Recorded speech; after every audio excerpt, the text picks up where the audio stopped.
Take 30. Good morning. How are you doing? I hope everything is going well. So, today let's talk about sheep and goat vaccination protocol. Alright, so first off, you gotta know your animal. If you don't know your animal, you will not know what's going on. So, knowing your animal, you know what's wrong. You can indicate injuries sooner, you're able to detect diseases sooner. So, the little things, I'm talking about what's going on with their eyes, does something look wrong with their leg, are they walking funny? These kind of things are what you need to pay attention to. From there, as you're starting to do vaccinations, you also need to pay attention to the vitals of the animal. Are the heart rates the right beats per minute? Also, your temperatures. Did they gain or lose too much weight? It's these things that you need to pay attention to. And with all of these things, please make sure to write it down. Make a record. Keep that going. Keep it, put it up, because you never know when you may need that. So, let's start. When you prepare, everyone thinks about the tools, but I have to heart no matter what tools you use for whatever you're deciding to vaccinate for or what other procedures you decide to do that day. Clean, clean, clean. Guess what? Clean it. It's the only way to keep from spreading diseases. So, on top of that, also, you're going to need a notebook, your injection gun, or other supplies that you may need, maybe extra needles, things like that. Disinfectant. I'm sorry. I'm going to say it again. Clean. Clean it. Let's keep it clean. You lessen the spread of disease by cleaning. So, and last, you're going to have to keep a record. So, you're going to need a number. You're going to need some way to identify this animal. So, if that be a tagging gun or clippers, whatever you think you may need. And this is your operation. So, what do you think you need? Everything is just a suggestion. This is your operation. Remember that. But, clean. Alright, tagging. You are going to need some way to know which animal is which. Tags. Which are with our sheep and goats, that's a simple ear tag. You may even decide to do a tattoo underneath the lip or some other way of identifying. That is up to you. We don't tend to brand with sheep because you may be harvesting the wool, you may be harvesting the leg of the lamb, which would be the meat. Don't want to damage that. So, most of the time, you need a tagging gun, some tags, and a good resistant marker. So, we're gonna just move on from that. Alright, vaccinations. Every animal is different. Again, observation of your animal. Hey, what is the sex of the animal? Are you dealing with a male, female? You got your ewes, you got your rams. I mean, is it a kid? Is it an adult? These are the things you need to think of. So, a few things here. I mean, we want to harp on things like your rabies vaccination. Almost, not almost.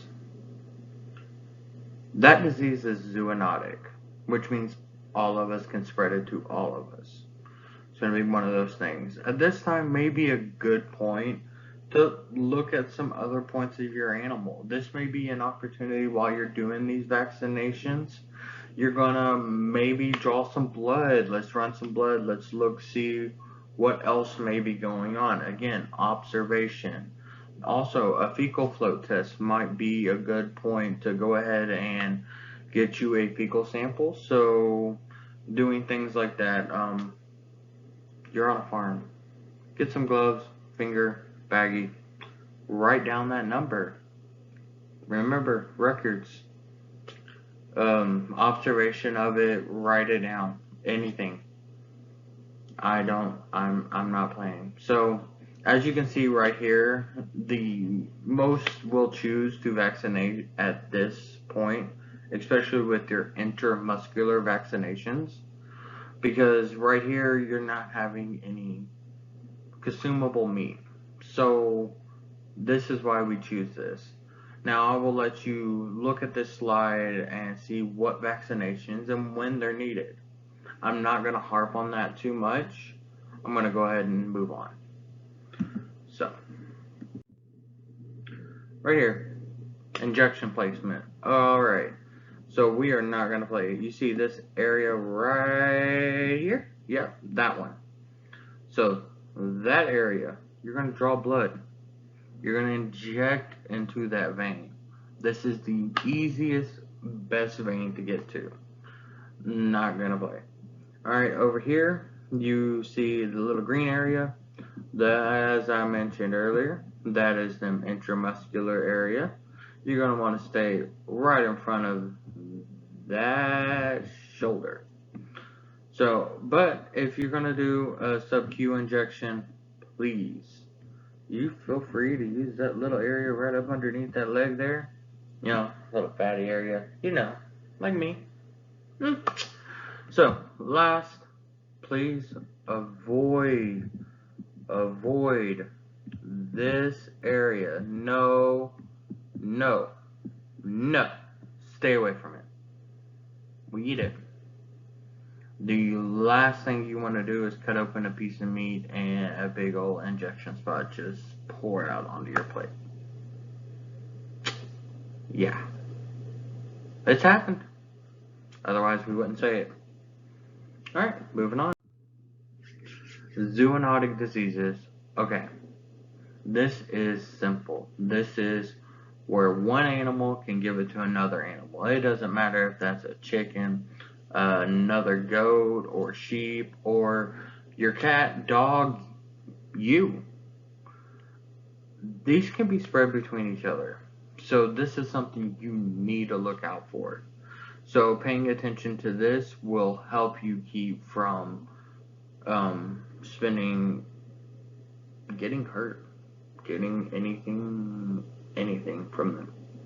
So make sure to cover some, if not all, of this. Like I said before, I'm gonna harp on it. Cleaning. Clean them boots. Oh my gosh, do not take that into your house to another farm. Clean your boots, clean your place, clean your hands, clean everything. You never know. You may give something to somebody else from your farm and not know it. So clean. No vaccine's perfect. This is why you keep a record. So keep that record. We're excited. I also want to thank you for your time and have a wonderful day.